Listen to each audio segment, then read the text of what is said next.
ఆమేన్. ప్రేమ కలిగిన తండ్రి, మహాపరిశుద్ధుడైన దేవ, కృప కలిగిన ప్రభు, మీ ఘనమైన నామమునకు స్తోత్రాలు. ఎంతైనా నమ్మదగిన దేవుడో స్తుతిస్తున్నాం. పాపుల రక్షకుడికి ఈ లోకంలోనికి వచ్చారు. మా పాపపు శిక్ష యావత్తు సిలువలో భరించారు. మీరు కార్చిన పరిశుద్ధ రక్తధారలతో మా పాపముల అపరాధం నుండి మాకు విడుదల ఇచ్చారు. విశ్వాసం ద్వారా కృపచేత గొప్ప రక్షణ అనుగ్రహించారు. మీరు దయచేసిన రక్షణలో కొనసాగింపజేస్తున్న దేవుడో స్తోత్రాలు.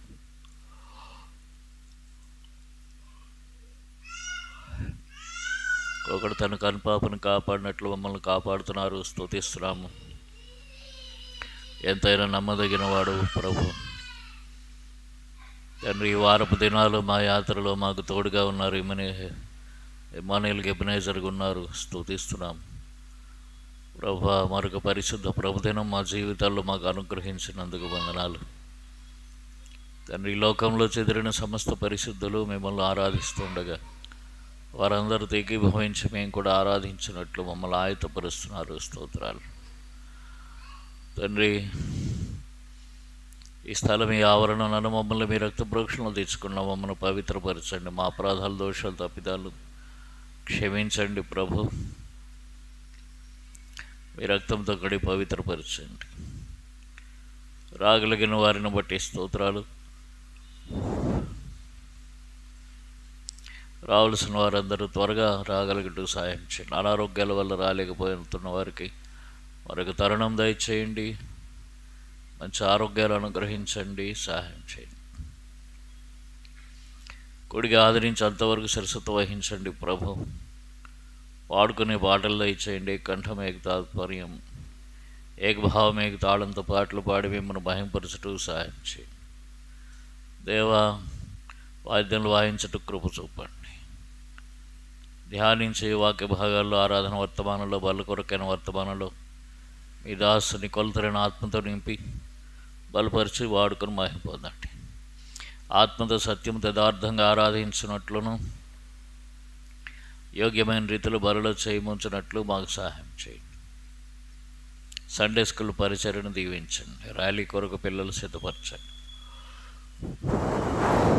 ఘనత, మహిమ, ప్రభావాలు మీకు ఆరోపిస్తే హెబ్రోన్ సహవాసం అంతా జ్ఞాపకం చేసుకోండి. గొడవలు లేకుండా నెమ్మది కలిగి ఉంటకు సహాయం చేయండి. తండ్రి, మీ చేతులుగా అప్పగించుకుంటూ మీ కృపను కోరుకుంటూ నెమ్మది దయచేయమని, సహాయం చేయమని మీ దాసుని మరొకసారి మీ కృపాహస్తాలకు అప్పగించుకుంటున్నాం. మీ పునరుత్థాన శక్తి, పరిశుద్ధాత్మ శక్తితో నింపండి. నిలబట్టు మాట్లాడుతూ శక్తి దయచేయండి. కొలతలను ఆత్మ దయచేయండి, సహాయం చేయండి. మేము కూర్చునుట, లేచుట, నిల్చుట, పాడుట, ఆరాధించుట, రొట్టె విరుచుట, కానుకలు పెంచుట సమస్తం మీ నామానికి అంగీకారయోగ్యంగా పవిత్రంగా పరలోకపు క్రమంలో ఉండేట్లు సహాయం చేయమని బతిమలాడుతున్నాం. తండ్రి, మీ ముఖకాంతిని మా మీద ప్రకాశింపజేయండి. మీ సన్నిధి కాంతిని మా మీద ఉదయింపజేయండి. మాకు సమాధానం స్థిరపరచండి, నెమ్మది ఇవ్వండి. ఘనత, మహిమ, ప్రభావాలు మీకు ఆరోపిస్తూ శత్రుకారుల మీద విజయం కోరుకుంటూ యేసుక్రీస్తు వారి పరిశుద్ధ నామంలో ప్రార్థిస్తున్నాం తండ్రి, ఆమేన్. ఆరాధించుకునే ముందుగా దేవుని వాక్యంలో నుండి కొంత భాగం ధ్యానించుకుందాం.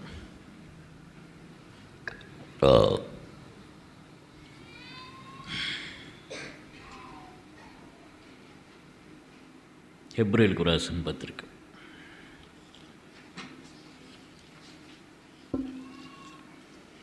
13వ అధ్యాయం. హెబ్రీయులకు రాసిన పత్రిక 13వ అధ్యాయం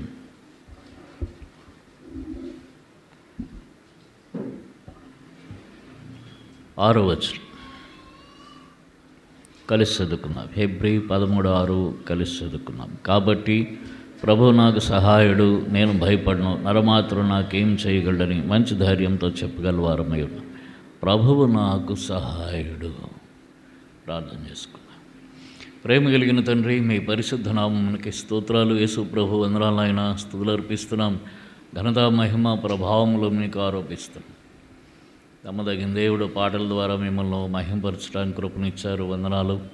మా జిహ్వా ఫలాలు, స్తుతి, ఆరాధనలు కూడా మేము అర్పిస్తూ ఆత్మతో సత్యంతో మిమ్మల్ని ఆరాధించడానికి కృప చూపండి. చదువుకున్న లేఖన భాగం మా గమనంలో బోధించండి. నిలబడే దాసుని మీ కొలతైన ఆత్మతో నింపండి. బలపరిచి నోటి బోరుగా చేసుకుని వాడుకొని మహిమ పొందండి. కరెంటు, వాతావరణం, సౌండ్ సిస్టమ్ మీ స్వాధీనంలో ఉంచుకోండి. బయట నుండి వచ్చే శబ్దాలు లయపరచండి. వాతావరణ ప్రభావం దూరపరచండి.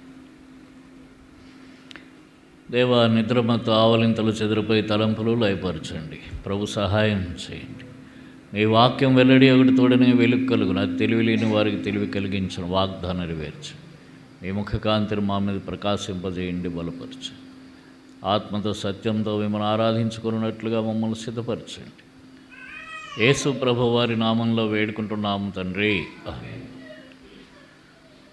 మనం చదువుకున్న భాగంలో ఒక మాట ఏమిటంటే, ప్రభువు నాకు సహాయుడు. మనము ప్రార్థన చేసినప్పుడల్లా ఏమని ప్రార్థన చేస్తుంటాం? ప్రభా సహాయం చేయి, ప్రభా సహాయం చేయి అంటుంటాం. ప్రతిదాన్ని కూడా అడుగుతాం, ప్రభా సహాయం చేయమని. అయితే ప్రభు సహాయం చేస్తున్నాడు. ఈ విషయాన్ని బట్టి ప్రభువును మనం స్తుతించాలి. ప్రభు మనకు సహాయము చేస్తున్నాడు. చూడండి, కొన్ని మాటలు చూద్దాం ఈ సహాయం గురించి. సమూయేలు మొదటి గ్రంథం 7వ అధ్యాయం.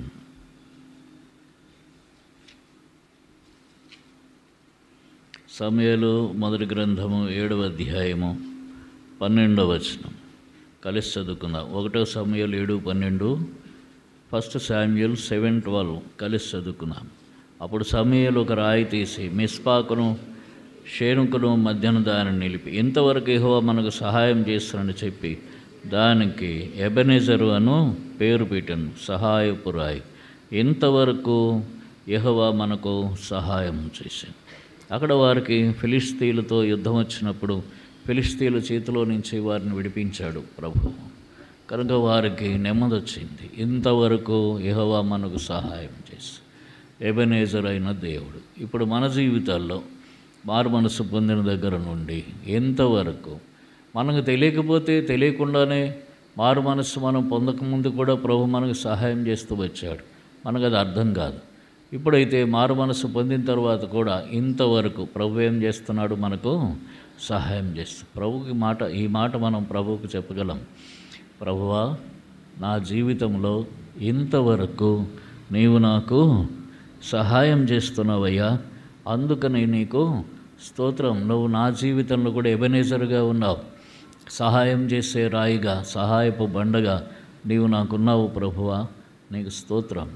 నన్ను విడిచిపెట్టలేదు. అందుకనే హెబ్రీ 13:5 మనం చదివామా? 13:5 చదవండి. హెబ్రీ 13:5.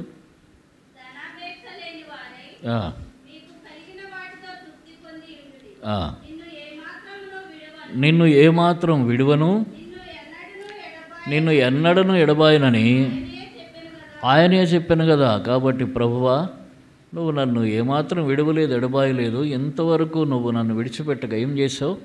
ఎంతవరకు నాకు సహాయం చేస్తున్నావు నాయనా, నీకు స్తోత్రం అని చెప్పి ప్రభువును మనం స్తుతించి ఆరాధించవచ్చు. తర్వాత చూడండి, సమూయేలు 2వ గ్రంథం 22వ అధ్యాయం.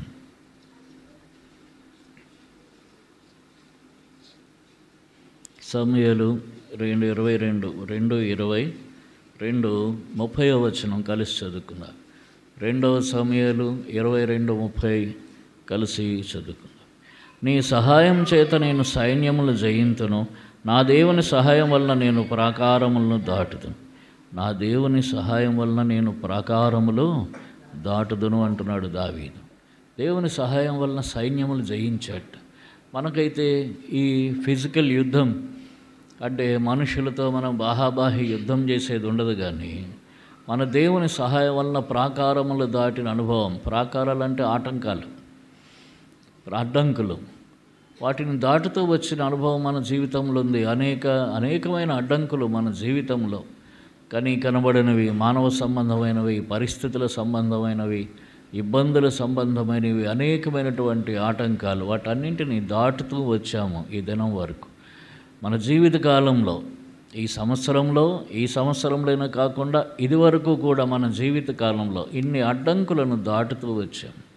చెప్పగలం ఎన్నో అడ్డంకులు మన జీవితాల్లో.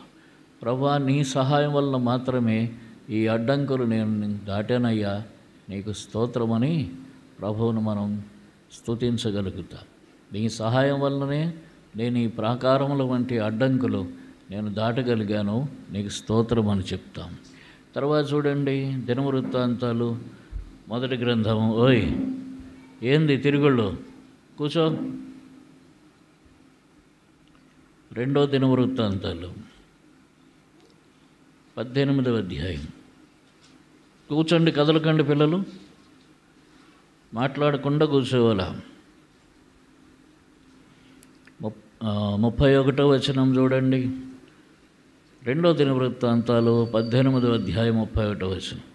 కాగా యెహోషాపాతు, కలిసి చదువుకున్నాం. కాగా యెహోషాపాతు కనబడటతోనే రథాధిపతులు అతడును ఇశ్రాయేలు రాజు అనుకొని యుద్ధం చేయుటకు అతను చుట్టుకొనిరి. కానీ యెహోషాపాతు మొర్రపెట్టినందున యెహోవా అతనికి సహాయం చేశాను.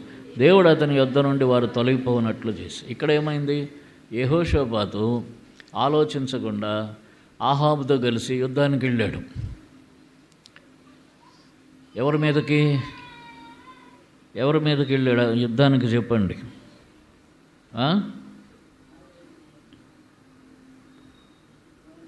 రామోత్గిలాదు మీదకి వచ్చాడు. రామోత్గిలాదు మీదకి యుద్ధానికి పోయాడు. రామోత్గిలాదు మీదకి యుద్ధానికి వెళ్ళినప్పుడు సిరియన్లతో యుద్ధం చేస్తున్నాడు. అప్పుడు అసలు ఆ యుద్ధానికి వెళ్ళవలసింది ఎవరు? ఆహాబు వెళ్ళాలి. అక్కడ యెహోషాపాతుకి ఏం పని లేదు, కానీ పోయి అందులో చిక్కుకొని యుద్ధానికి వెళ్ళాడు. యుద్ధానికి వెళ్ళి ఆపద తెచ్చుకున్నాడు. ఆహాబు ఏం చేశాడు? ఇప్పుడు ఇదంతా చదివితే చాలా టైం అవుతుంది. ఆహాబు ఏం చేశాడు? యెహోషాపాతు ఆహాబు ఎవరంటే వియ్యంకులు. చూడండి 18వ అధ్యాయం 1వ వచనం. రెండో దినవృత్తాంతాలు 18:1. తనకు ఐశ్వర్యమును ఘనతయు అధికముగా కలిగిన తరువాత యెహోషాపాతు ఆహాబుతో 1000 మంది. యెహోషాపాతు తన కొడుక్కి ఆహాబు కూతుర్ని పెళ్లి చేసుకున్నాడు, ఇచ్చి చేశాడు అనమాట. వియ్యంకులయ్యారు. ఇది మొదటి తప్పు. 1000 మందితే 1000 మందాడు, శరీరానుసారులతో 1000 మందాడు. యెజబేలు కూతుర్ని తెచ్చుకున్నాడు, అంటే దయ్యం పిల్లని తెచ్చుకున్నట్టు అనమాట. యెజబేలు కూతుర్ని కోడలుగా తెచ్చుకోవటం అంటే దయ్యం పిల్లని తెచ్చుకోవటం. అట్లా తెచ్చుకున్నాడు. తెచ్చుకున్న తర్వాత మళ్ళీ ఆహాబు దగ్గరికి, వియ్యంకుడు కదా, సరదాగా దర్శించడానికి వెళ్ళాడు, అంటే చుట్టరికానికి. వెళ్ళిన తర్వాత ఆహాబు గేలం వేసాడు. నేను రామోత్గిలాదు మీదకి యుద్ధానికి పోతాను, వస్తావా అన్నాడు. అంటే నేను వస్తా అన్నాడు. దేనికి? చుట్టరికానికి, మొహమాటానికి పోయి వెళ్ళాడు యుద్ధానికి. ఆహాబు ఏమన్నాడు? ఈ అధ్యాయం అంతా చదవాలా. ఆహాబు ఏమన్నాడు? నువ్వు రాజువేషం వేసుకో, రాజదుస్తులు నువ్వు ధరించు, నేను మారువేషం వేసుకుంటానన్నాడు. అంటే తప్పించుకుందామని అనమాట. దొరికితే ఇటు పారిపోతాడు. ఒకవేళ యుద్ధం కనుక గట్టిగా ఉంటే, జయించలేకపోతుంటే ఆహాబు పారిపోదామని వేషం వేస్తే యెహోషాపాతుకి అది కూడా అర్థం కాలేదు. అరే ఇట్లా అంటున్నాడు ఏంటి ఈయన, పెద్ద అయినా నాకంటే పెద్ద రాజు. ఇప్పుడు ఆహాబు ఇశ్రాయేలీల మీద రాజు, అంటే 10 గోత్రాల మీద రాజు. యెహోషాపాతు ఎన్ని గోత్రాల మీద రాజు? 2 గోత్రాల మీద రాజు. ఇప్పుడు యెహోషాపాతు పెద్ద రాజా, ఆహాబు పెద్ద రాజా? మరి ఆహాబు మారువేషం వేసుకోవటం ఏంటి యుద్ధంలో? ఎట్లా అంటున్నాడు? ఏదో కపటం ఉందిరా అని అనుకోవాలి కదా. అది కూడా అర్థం కాలేదు యెహోషాపాతుకి. ఏం చేశాడు? అలాగే అన్నాడు అని. తీరా యుద్ధానికి వెళ్ళిన తర్వాత రథాధిపతులందరూ ఏం చేశారట? చూడండి అక్కడ 30వ వచనం. సిరియా రాజు, మీరు ఇశ్రాయేల్ రాజుతోనే యుద్ధం చేయుడి, అధములతోనైనా అధికులతోనైనా చేయవద్దని తనతో కూడా ఉన్న రథాధిపతులకు ఆజ్ఞ ఇచ్చి ఉండేను. 31. కాగా యెహోషాపాతు కనబడుటతోనే రథాధిపతులు అతడు ఇశ్రాయేల్ రాజు అనుకొని యుద్ధం చేయుటకు అతను చుట్టుకొనిరి. కానీ యెహోషాపాతు మొర్రపెట్టినందున యెహోవా అతనికి సహాయం చేసెను. రథాధిపతులు ఏం చేశారట? యెహోషాపాతును చుట్టుకున్నారట. చుట్టుకోగానే మరి ఇంత పెద్దోడు యుద్ధానిగా, నా మనుషులు నీ మనుషులు, నా గుర్రాలు నీ గుర్రాలు అనుకుంటూ వెళ్ళాడు కదా. వెళ్ళిన వాడు ఏం చేసేట? రథాధిపతులు చుట్టుకోగానే ఆయన కుయ్యమర్రోమన్నట్టు అక్కడ యెహోవాకు మొర్రపెట్టగా కుయ్యమర్రోమన్నాడు. దేవా యెహోవా, చచ్చిపోయాను, వీళ్ళు చంపేస్తున్నారు. ఏమరిచాడో మరి, మొర్రపెట్టాట. చూడండి, మొర్రపెడితే ఏమైంది అక్కడ? యెహోవా అతనికి సహాయం చేసెను, దేవుడు అతని యుద్ధ నుండి వారు తొలగిపోనట్లు చేశాను. మనం కూడా చాలాసార్లు మన బుద్ధిహీనతల వలన అనేకమైన శ్రమలు తెచ్చుకుంటూ ఉంటాం. మన యాత్రా జీవితంలో ఏవో బుద్ధిహీనమైన పనులు చేస్తాం, చేయకూడనివి చేస్తాం, శ్రమ తెచ్చుకుంటాం. వెంటనే ఏం చేస్తాము? దేవునికి ప్రభా అదైపోయింది ప్రభా, ఇదైపోయింది ప్రభా, అలా చేసాం ప్రభు, ఇలా చేసాం ప్రభు, తప్పు అయిపోయింది ప్రభా అని గోల చేస్తుంటాం. దేవుని దగ్గర మొరపెడతాం. అప్పుడు దేవుడు ఏం చేస్తున్నట్ట? సహాయం చేసి ఆపదలో నుండి మనలను తప్పిస్తూ వచ్చాడు. కీర్తన 46:1 చూడండి, చదవండి ఎవరైనా. Psalm 46:1. దేవుడు మనకు ఆశ్రయమును దుర్గమునై ఉన్నాడు, ఆపత్కాలంలో ఆయన నమ్ముకొనదగిన సహాయకుడు. కాబట్టి దేవుడు మనకు ఆపత్కాలంలో నమ్ముకొనదగిన సహాయకుడు. ఆపదలు ఎట్లొస్తాయి? మన బుద్ధిహీనతల వలన చాలా ఆపదలు మనం తెచ్చుకుంటున్నాం. వీటన్నిటిలో నుంచి మరలా మొర్రపెట్టుగా ప్రభు మనకు సహాయం చేసి మనల్ని విడిపిస్తున్నాడు. కనుక ప్రభువును స్తుతిస్తాం. ప్రభువా, నేను బుద్ధిహీనంగా, తెలివి తక్కువగా నేను ప్రవర్తించి నేను ఆపదలు తెచ్చుకుంటుంటే, ప్రభువా నువ్వు నన్ను విడిపిస్తున్నావు, నాకు సహాయం చేసి నన్ను తప్పిస్తున్నావు నాయన, నీకు స్తోత్రమయ్యా అని చెప్పి ప్రభువును మనం స్తుతించి ఆరాధిస్తాం. నాకు ఆపత్కాలముల్లో నమ్ముకొనదగిన సహాయకుడుగా మీరున్నారు ప్రభువా, మీకు స్తోత్రం అని ప్రభువును స్తుతించి ఆరాధిస్తాం. అలాగనే 26వ అధ్యాయం, 2వ దినవృత్తాంతాలు 26వ అధ్యాయం. ఇక్కడ ఏముంది చూడండి, 15వ వచనం కలిసి చదువుకున్నాం. 15. మరియు అతడు అంబులనేమి పెద్దరాళ్ళనేమి ప్రయోగించుటకి ఉపాయశాలలు కల్పించిన యంత్రములను యెరూషలేములో చేయించి దుర్గముల్లోనూ బురుజుల్లోనూ ఉంచి అతడు స్థిరపడి వరకు అతనికి ఆశ్చర్యకరమైన సహాయం కలిగిన గనుక అతని కీర్తి దూరంగా వ్యాపించి. ఆశ్చర్యకరమైన సహాయం ఇదెందులో? ఇక్కడ ఉజ్జియాని చూస్తున్నాం. ఉజ్జియా యెహోవాను ఆశ్రయించినంత కాలము, 4వ వచనం 5వ వచనంలో ఉంటుంది చూడండి. తన ప్రత్యక్షత విషయమందు తెలివి కలిగిన జకర్యా దినములలో అతడు దేవుని ఆశ్రయించాను. అతడు యెహోవాను ఆశ్రయించినంత కాలము దేవుడు అతని వర్ధన చేసి. యెహోవాను ఆశ్రయిస్తూ వచ్చాడు. ఎవరు? ఉజ్జియా. యెహోవాను ఆశ్రయించడం వల్ల అతనికి సహాయం దొరికింది. ఎటువంటి సహాయంట? మనం 15వ వచనంలో చూసాం. ఆశ్చర్యకరమైన సహాయం అతనికి కలిగింది. కొన్నిసార్లు మన జీవితంలో అనుకోని సహాయం వస్తూ ఉంటుంది మనకి. అరే అనుకోలేదే, గొప్ప సహాయం వచ్చేసింది, గొప్ప పని ఈజీగా అయిపోయింది, మనకి తేలిగ్గా అయిపోయింది అలా అనుకుంటాం. అది ఎవరి దగ్గర నుంచి వచ్చిన సహాయము? దేవుని దగ్గర నుంచి వచ్చిన ఆశ్చర్యమైన సహాయం. అలా మన జీవితంలో అప్పుడప్పుడు మనకు అటువంటి సహాయం కూడా దేవుడు చేస్తూ ఉన్నాడు. ప్రభువా, నువ్వు నా జీవితంలో ఆశ్చర్యమైన సహాయం చేస్తున్నావు, అందుకొరకు నీకు స్తోత్రం నాయన. ఇది ఎందులో? దైనందిక జీవితంలో రాజు తన కోటను సురక్షితంగా ఉంచుకోవాలి, తన సైన్యాన్ని సిద్ధపరచుకోవాలి, తన ప్రజలందరినీ భద్రపరచాలి, రక్షించాలి. దాని కొరకు తాను చేయవలసిందంతా చెయ్యాలి. దాని అంతటిలో కూడా దేవుడు ఆయనకి ఏం చేస్తూ వచ్చేట? ఆశ్చర్యకరమైన సహాయం. ఆయన జీవితంలో ఆయన చేయవలసిన పనుల్లో ఆశ్చర్యకరమైన సహాయం. మనకు కూడా అంతే, అనేక రకాలుగా అనేక పర్యాయములు ఆశ్చర్యకరమైన సహాయము దొరుకుతూ ఉంటుంది. చిన్న విషయాలు, పెద్ద విషయాలు మనం గుర్తించగలిగితే చిన్న విషయాలు కానీ పెద్ద విషయాలు కానీ దేవుడు మనకు ఆశ్చర్యమైన సహాయం కలుగజేస్తూ ఉన్నాడు. ప్రభువుకు మనం చెప్పగలం, ప్రభువా ఆశ్చర్యమైన సహాయం నాకు నువ్వు చేస్తున్నావు నాయన. నేను అనుకోలేదు ఈ సహాయం, ఇటువంటి సహాయం వస్తుందని నా జీవితంలో ఈ పరిస్థితుల్లో. కాబట్టి నువ్వు ఆశ్చర్యమైన సహాయం చేసావు, నీకు స్తోత్రం నాయన అని చెప్పి ప్రభువును మనం స్తుతించి ఆరాధిస్తాం.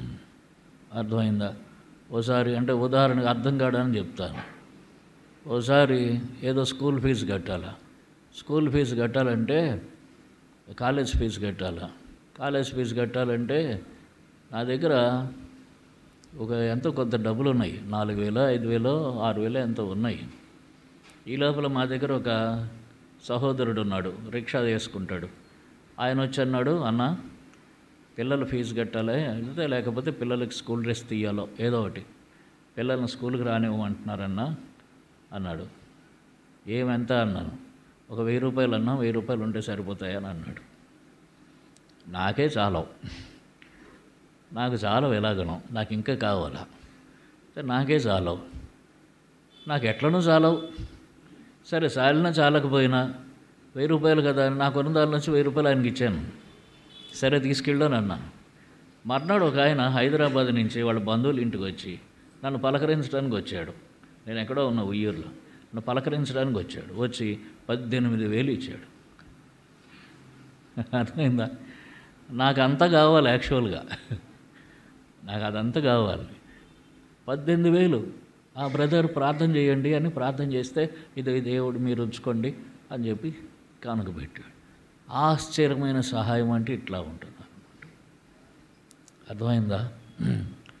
దేవుడు, అందుకే నేను ఇప్పుడు ఇదే మాట చెప్తా, యేసుక్రీస్తు నిన్న నేడు ఒకటే రీతిగా ఉన్నాడు. బైబిల్లో ఉన్న దేవుడు మన జీవితాల్లో ఉన్నాడు. మనం నమ్మితే మనకు అటువంటి సహాయం చేస్తాడు. ఇప్పుడు ప్రభువును మనం అంటే ఇప్పుడు కొన్ని విషయాలు మీ అనుభవంలో ఉండొచ్చు.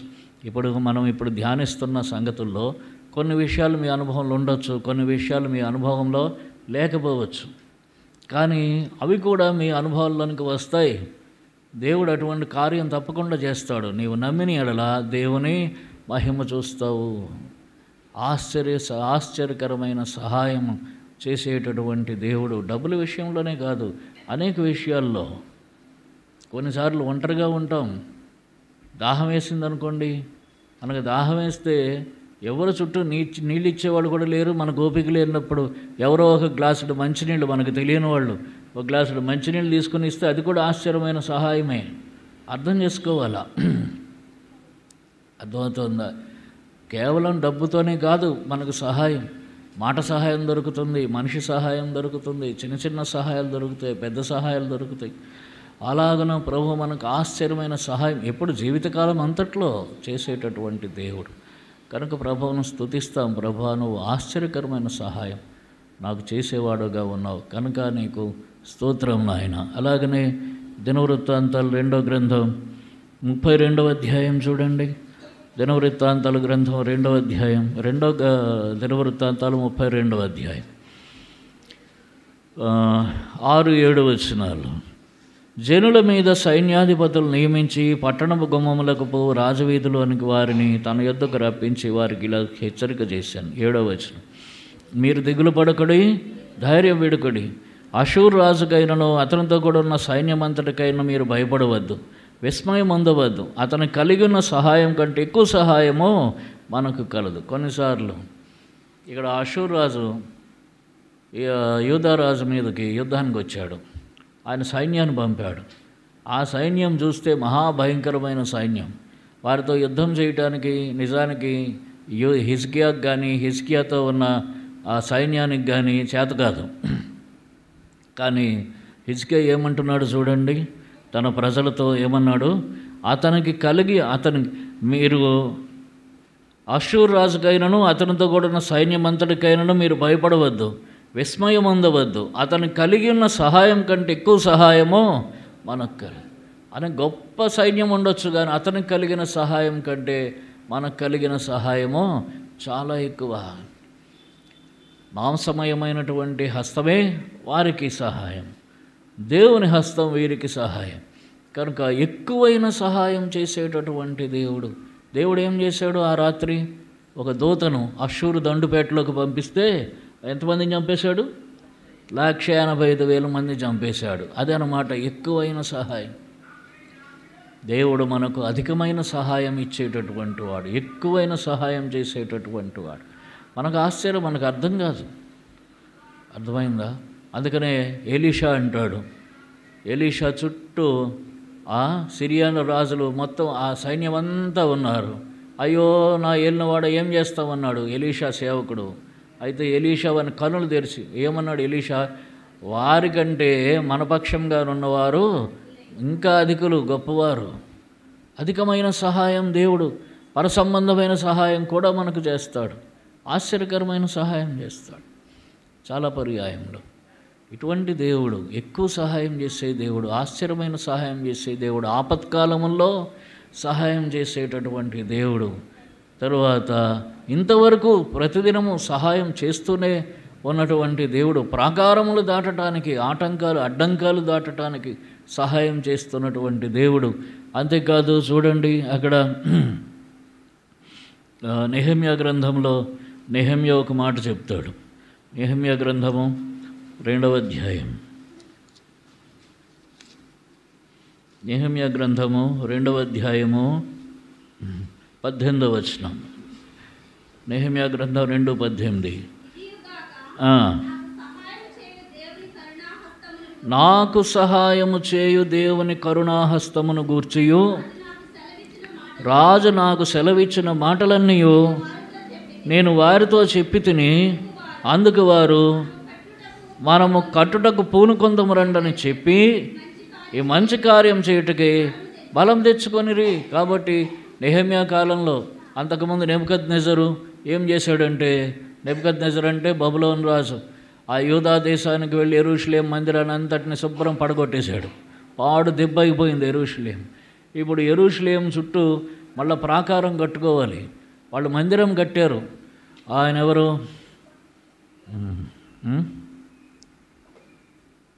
ఎవరి కాలంలో?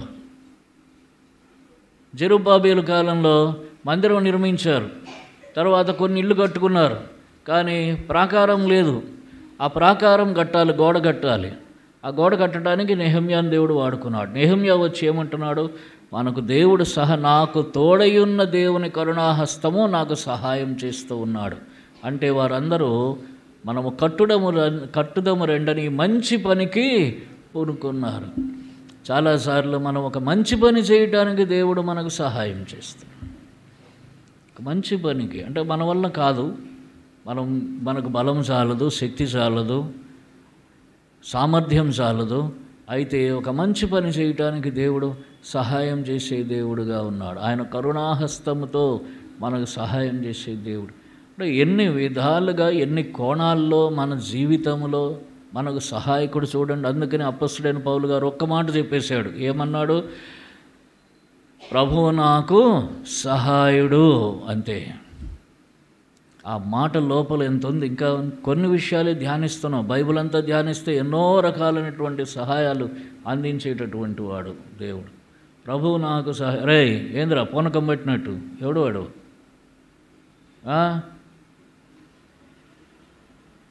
ఎవరబ్బాయి? శుభ్రం కూర్చున్నారు నాయన. ప్రభువు నాకు సహాయుడు అంటే ఒక్క మాటలో చూడండి ఎన్ని రకాలైన సహాయం. ఒక జీవితకాలపు సహాయం, ఆపత్కాలంలో సహాయం, ఆశ్రయించినప్పుడు ఆశ్చర్యకరమైనటువంటి సహాయం. తర్వాత ప్రాకారములు దాటడానికి ఎన్నో ఆటంకాలు మన జీవితంలో వస్తున్నప్పుడు ఆటంకాలను అధిగమించడానికి చేసేటటువంటి సహాయం. తరువాత బుద్ధిహీనంగా ప్రవర్తించి ఆపదలు, కష్టాలు, శ్రమలు తెచ్చుకున్నప్పుడు వాటిలో నుంచి బయటపడటానికి ఆ సమయంలోనే, అదే సమయంలో సహాయం. చాలాసార్లు చూడండి, మనకు డబ్బులు అవసరం ఉంటే ఎవరినైనా అడిగామనుకోండి, ఎవరిని అడుగుతాం? మనకు ఎప్పుడు కావాలా? ఇవాళ కావాలా, తొందర సాయంత్రం లోపల డబ్బులు కావాలి, సాయంత్రం లోపల. ఇది మన పరిస్థితి. ఎవరిని అడుగుతాం? వాడికేం తొందర ఉండదు. మన తొందర వాళ్ళకు ఉంటుందా? డబ్బులా చూద్దాంలే, రేపు ఒకసారి కనబడు అంటాడు. అర్థమైందా? రేపు కనబడు, చూద్దాం. ఇప్పుడు వానికేం తొందర లేదు, రేపు కనబడు చూద్దాం. రేపు కనబడ్డ తర్వాత కూడా ఏం చేస్తాడు? చూస్తానన్నాడు కానీ ఇస్తానని లేదు కదా. అర్థమైందా? మనుషులు మనమైనా సరే అంతే. అలాగా, సరే ప్రార్థన చేద్దాం అంటాం. మనమైతే ప్రార్థన చేస్తాం, వాడికేమో తొందర, అవతల వాడికి. మనం సరే ప్రార్థన చేద్దాం అంటాం. అయితే దేవుడు ఏం చేస్తున్నట్ట? వెంటనే కలుగు చేసుకుని సహాయం చేస్తాడు. అది దేవుని యొక్క పద్ధతి. ఆపత్కాలంలో నమ్ముకొనదగిన సహాయకుడు. యెహోషాపాతును ఆ రీతిగా విడిపించాడు. వెంటనే మొర్రపెట్టగానే సహాయం చేసి ఆపదలో నుంచి, ఆ మరణాపాయంలో నుంచి తప్పించాడు. అటువంటి దేవుడు. తర్వాత హిజ్కియా చెప్తున్నాడు, ఎక్కువైన సహాయం చేసేటటువంటి వాడు. అంటే ఎంత అవసరమో అంతకంటే ఎక్కువైన సహాయం. మనకు ఉండేటటువంటి అవసరత కంటే ఎక్కువైన సహాయం చేస్తాడు. అందుకనే అక్కడ ఈ సంవత్సరం వాగ్దానాల్లో చివరి వాగ్దానం ఏమిటది? మనం అడిగి ఊహించిన దానికంటే అత్యధికంగా చేయుటకు శక్తి కలిగినటువంటి వాడు. కాబట్టి అధికంగా చేస్తాడు, ఎక్కువైన సహాయం మనకు చేసేటటువంటి దేవుడు. అటువంటి సహాయం దేవుడు మన జీవితాల్లో అనుగ్రహిస్తూ ఉన్నాడు. తర్వాత ఒక మంచి పనికి మనకు చేత కాదు, కానీ ఒక మంచి పని చేయటానికి మనకు సహాయం చేసి తన కరుణాహస్తంతో మనకు సహాయం చేసేటటువంటి దేవుడు ఎన్ని విధాలుగా మన భౌతిక జీవితాల్లో, ఆత్మీయ జీవితాల్లో ఇన్ని విధాలుగా మనకు సహాయం చేసేటటువంటి దేవుడు. అంతేకాదు చూడండి, యెషయా గ్రంథంలో అక్కడ ఒక మాట, 41వ అధ్యాయం, యెషయా గ్రంథం 41వ అధ్యాయం 10వ వచనం.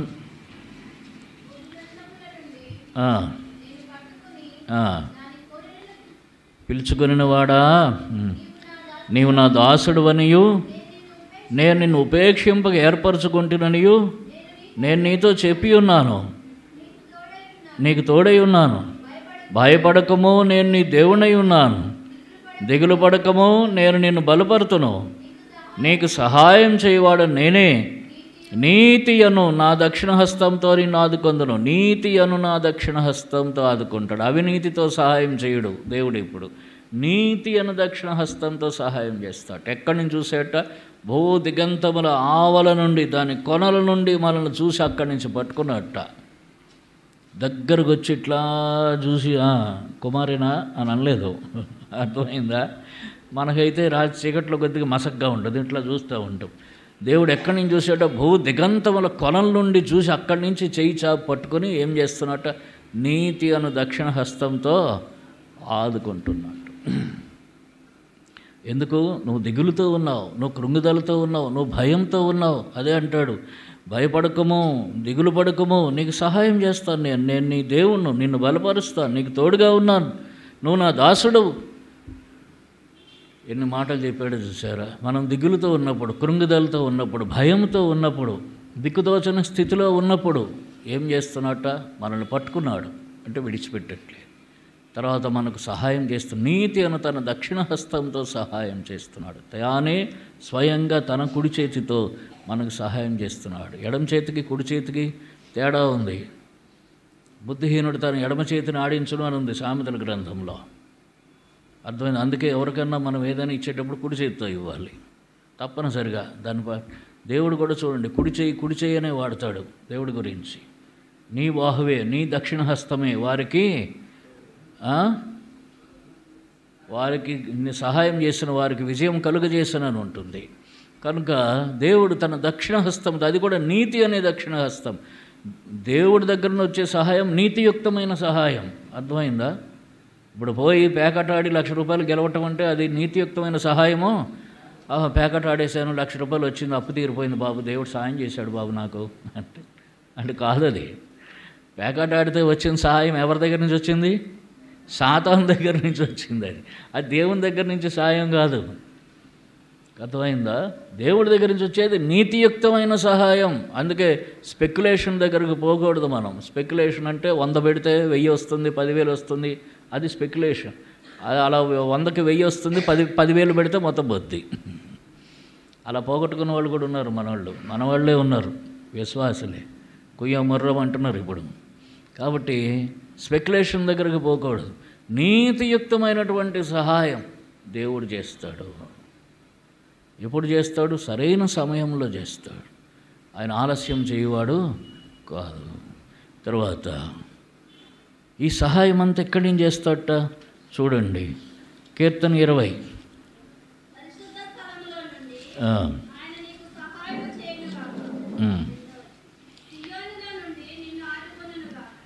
ఇరవయో కీర్తన 2వ వచనం, పరిశుద్ధ స్థలములో నుండి ఆయన నీకు సహాయం చేయనుగాక. ఎక్కడి నుంచి చేస్తాడు? నీతియుక్తమైన సహాయం పరిశుద్ధ స్థలములో నుండి చేస్తున్నాడు. ఆయన ఉన్నత పరిశుద్ధ స్థలములలో మానక నిత్యం నివసించేటటువంటి దేవుడు పరిశుద్ధ స్థలములో నుండి మనకు సహాయం చేస్తాడు. కాబట్టి మనకు అందే సహాయం కూడా పరిశుద్ధమైన సహాయం, పరిశుద్ధుని నుండి వచ్చేటటువంటి సహాయము, పరిశుద్ధ సహాయం. అటువంటి సహాయం మనకు పొందుతున్నాం. తర్వాత ద్వితీయోపదేశ కాండంలో చెప్తాడు చూడండి, తీసి చదవండి. ద్వితీయోపదేశ కాండం 33వ అధ్యాయం 26వ వచనం. ద్వితీయోపదేశకాండం 33:26. యేషూరును దేవుని పోలిన వాడెవడు లేడు, ఆయన నీకు సహాయం చేయుటకు ఆకాశవాహనుడై వచ్చును, మహోన్నతుడై మేఘవాహనుడగును. అసలు ఈ మాటలు మనం చదివి గ్రహించి అర్థం చేసుకుంటే దేవునికి మనకున్నటువంటి సంబంధం అబ్బా ఎంత శ్రేష్టమైంది, ఎంత గొప్పది. దేవుడు తాను ఏర్పాటు చేసుకున్న వారికి సహాయం చేయటానికి ఎట్లా వస్తున్నట్ట? పరిశుద్ధ స్థలములో నుండి. అక్కడ యెషయా 57:15 చెప్తాడు, మహాఘనుడు, మహోన్నతుడు, పరిశుద్ధుడు, నిత్య నివాసి అయిన వాడు ఎక్కడుంటున్నాడు? ఉన్నత పరిశుద్ధ స్థలాల్లో ఉంటున్నాడు. తన పరిశుద్ధ స్థలములో నుండి సహాయం చేస్తాడు అని అన్నాడు కీర్తన 20లో. అయితే పరిశుద్ధ స్థలము నుండి ఎట్లా చేస్తాడంటే మోషే చెప్తున్నాడు ఇక్కడ ఈ 32:26లో ఏమంటున్నాడు? 33:26లో ద్వితీయోపదేశకాండం ఏమన్నాడు? మేఘవాహనుడై వస్తాట సహాయం చేయటానికి. మేఘాలని వాహనంగా చేసుకుని ఆ మేఘవాహనుడై ఆయన ఆకాశంలో నుండి వచ్చి మనకు సహాయం చేస్తాడు, మన దగ్గరకు వచ్చి సహాయం చేస్తాడు. అర్థమైందా? అరే వాడు ఏడుస్తున్నాడు, వాడికి ఇచ్చేరా. చూడండి, కొంతమంది మనుషుల్లో ఏమంటారు, బాగా మంచి అధికారం ఉన్నవాళ్ళు, డబ్బు ఉన్నవాళ్ళు ఎవడికో సాయం, అరే ఆడి సంగతి కొద్దిగా చూసి ఆడికి చేసేసి అంటే ఎవడికో అప్పచెప్తారు సహాయం చేసే పని, అంతే కదా. కానీ దేవుడు అట్లా కాదుట, ఎవరికి అప్పచెప్పట్లేదు, తానే స్వయంగా వస్తున్నాడు సహాయం చేయటానికి. ఇది దేవుని ప్రేమ, అర్థం చేసుకో. తానే స్వయంగా పరుగులు పెట్టి మేఘారూఢుడే మేఘాలని వాహనంగా చేసుకొని వచ్చి సహాయం చేస్తున్నాడు. ఎంత గొప్ప సహాయుడు మన దేవుడు. ప్రభువు నాకు సహాయుడు. మన కోసం ప్రాణం ఇచ్చాడు, రక్తం కార్చాడు, సమాధిని గెలిచి తిరిగి లేచాడు, మన పాపాలు ఒప్పుకున్నప్పుడు మనల్ని క్షమించాడు, తన రక్తంతో కడిగి పవిత్రపరిచాడు. అక్కడితో విడిచిపెట్టలేదు ప్రభువు. ఏం చేస్తున్నాడు? మన ప్రతి విషయంలోనూ మనకు సహాయం చేస్తున్నాడు. ప్రతి విషయంలో ఇంతవరకు సహాయము చేసిన దేవుడు ఎబెనేజర్గా ఉన్నవాడు. ఇంతవరకు సహాయం చేశాడంటే మన ప్రాకారాలు దాటడానికి, మన అడ్డంకులన్నీ తొలగిపోవటానికి మనకు సహాయం చేస్తూ వచ్చాడు. మనకు అనుకరణి ఆశ్చర్యమైన సహాయం మనకు ఆయా సమయాల్లో, ఆయా సందర్భాల్లో మనకు అనుగ్రహిస్తూ వస్తున్నాడు. మనం బుద్ధిహీనతను బట్టి మనం తెచ్చుకున్న ఆపదలు ఉన్నాయి, వాటిల్లో నుంచి తప్పించటానికి ఆపత్కాలంలో మనకు సహాయకుడిగా ఉన్నాడు. వాటి నుంచి తప్పించి సహాయం చేస్తూ ఒక మంచి పని మనం చేయాలనుకున్నప్పుడు తన కరుణాహస్తంతో మనకు సహాయం చేస్తున్నాడు. మనకు చేత కాదు, కరుణాహస్తంతో సహాయం చేస్తున్నాడు.